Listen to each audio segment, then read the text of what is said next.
retrouve aujourd'hui pour une vidéo qui va traiter du modèle Y propulsion. Beaucoup de questions sur la puissance du moteur. Est-ce que ça sera une 6 chevaux ou une 7 chevaux? Alors vous allez voir, je vais vous montrer un petit peu ce qui se dit sur les groupes Facebook principalement. Donc apparemment, quelqu'un a reçu l'information que le modèle Y serait donc un 220 kW, soit 299 chevaux. Donc bon, effectivement, c'est ce qui paraît très logique. C'est le pendant de ce qui arrive aujourd'hui avec les modèles 3. Voilà, donc pourquoi pas, effectivement. C'est le moteur donc arrière du modèle Y long range. Donc ça serait, je dirais que ça serait à peu près équivalent. Maintenant, il y a pas mal de contradictions avec ça. Je vais vous montrer un petit peu. Donc je ne vais pas vous déplier tout parce que je vais vous montrer une autre question qui a été posée. C'est pareil, comme quoi là, à l'inverse, quelqu'un lui aurait donné l'info que ça serait des 7 chevaux.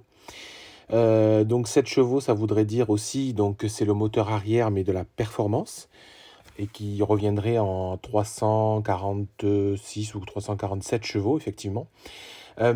Pour le coup, j'ai un petit peu fait des recherches à ce niveau-là. Je vais vous montrer, moi, ce que j'ai trouvé. Donc, on va dire qu'il y a de la vérité dans les deux éléments. Pourquoi je dis qu'il y a de la vérité? Parce que, en fait, il y a des informations qui émanent tout simplement d'assurance en France. Donc, deux assureurs différents. C'est des informations que j'ai trouvées sur des forums sur les Tesla et sur les groupes Facebook, où on voit clairement qu'il y a les deux modèles qui ont été référencés depuis septembre, donc dans les systèmes de tarification des assurances en France. Donc il y a bien un modèle tout simplement qui correspondra à le 6 chevaux et le 7 chevaux. Donc pour le coup, on peut se dire que effectivement, donc 347 chevaux DIN pour le 7 chevaux et 299 chevaux DIN pour le 6 chevaux. Donc on peut imaginer effectivement qu'on va recevoir l'une ou l'autre, parce que c'est le même véhicule en termes de référencement. Donc bon, à partir de là, on est toujours un peu dans l'inconnu, on ne sait pas, parce que Tesla, des Tesla Advisor ne donnent pas les mêmes infos des deux côtés. Donc j'ai continué à faire encore un petit peu plus de recherches. Donc je me suis retrouvé sur un site australien. Vous savez qu'en Australie, ils reçoivent effectivement le même modèle que nous allons recevoir en fait en Europe, qui provient de Shanghai pour le moment. Et donc en Australie, alors là c'est pareil, ils vous parlent d'un modèle qui aurait donc 220 kW, donc qui correspondrait effectivement au moteur de la Tesla Model Y Long Range. Donc là, effectivement, quand on regarde, voilà, on a un moteur ici 220 kW. Mais ce qui est assez étrange, c'est que quand on déroule l'article, il y a d'autres éléments qui apparaissent. Alors déjà, il y a un élément qui apparaît sur la puissance de recharge à 210 kW, alors que normalement, on est sur une recharge équivalente à 170 kW de puissance, tout comme les modèles 3 à propulsion. Mais vous voyez, là, ça apparaît ici au niveau de l'article. Et quand on descend un peu plus bas, ils nous remettent en fait l'élément donc là du moteur à 220 kW, pas de souci. Mais vous allez voir un peu plus bas à nouveau, on arrive plutôt, donc là c'est sur le détail des éléments qu'il va y avoir sur le véhicule, on va dire les équipements. Bon, là il n'y a rien de révolutionnaire dans tout ça. Et ici on vous reparle de 170 kW.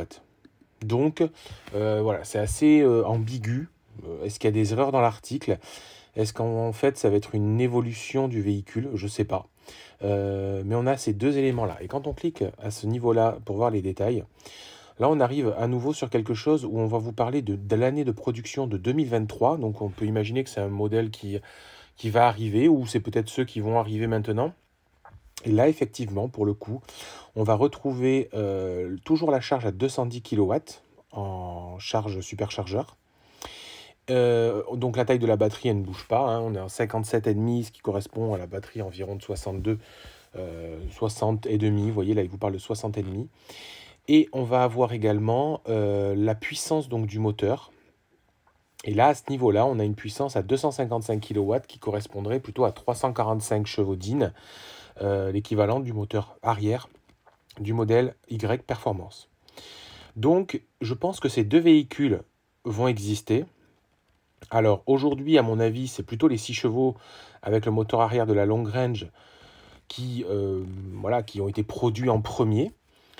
À quel moment va arriver ce modèle Y, on va dire, propulsion avec 255 kW de puissance, mais qui n'est pas plus donné au niveau de la puissance d'accélération. Donc, on est toujours sur 6,9 secondes du 0 à 100. Donc, c'est pas parce qu'il aurait le moteur plus puissant, finalement, qu'il aurait plus de puissance, je dirais, en réel. Mais c'est quand même intriguant. On voit bien que ces deux véhicules vont coexister parce que déjà, on le voit donc à ce niveau-là sur ce site internet donc qu'il y a australien. Et puis on le voit également finalement chez les assureurs français qui ont les deux modèles référencés. Donc c'est assez, voilà, c'est assez flou. On est toujours dans, voilà, dans la réflexion de savoir quel modèle on va recevoir. Moi, j'exclus totalement le fait que pour le moment, ça soit des modèles allemands. À mon avis, on n'est pas dans ce scénario-là, voilà, clairement. On n'est pas sur le scénario allemand, mais on est plutôt sur le scénario Shanghai avec un modèle qui va évoluer. Donc, est-ce qu'il y aura une nouvelle technologie de batterie? Est-ce que voilà, cette nouvelle technologie de batterie permettra d'aller à 210 kW un peu plus rapidement donc, que l'ancienne à 170 kW? Il vous parle pourtant toujours de batterie de type LFP à chaque fois. Donc bon, on peut imaginer qu'il n'y ait pas de grande différence. Mais voilà, on est toujours sur cette interrogation de savoir si on va recevoir voilà, le modèle avec le moteur effectivement de la propulsion modèle Y, du modèle Y Performance ou le moteur du modèle Y Long Range. Et également, toujours la question de cette puissance de batterie, là, que je mets un peu sur la table parce que j'en ai pas trop entendu, puissance de charge, pardon, j'en ai pas trop entendu parler. Et c'est là-dessus que voilà, j'ai découvert ces éléments-là. Allez-y, lâchez-vous en commentaire, partagez la vidéo. Si effectivement, voilà, vous avez vous aussi les infos dans ce sens-là, n'hésitez pas à venir alimenter les commentaires.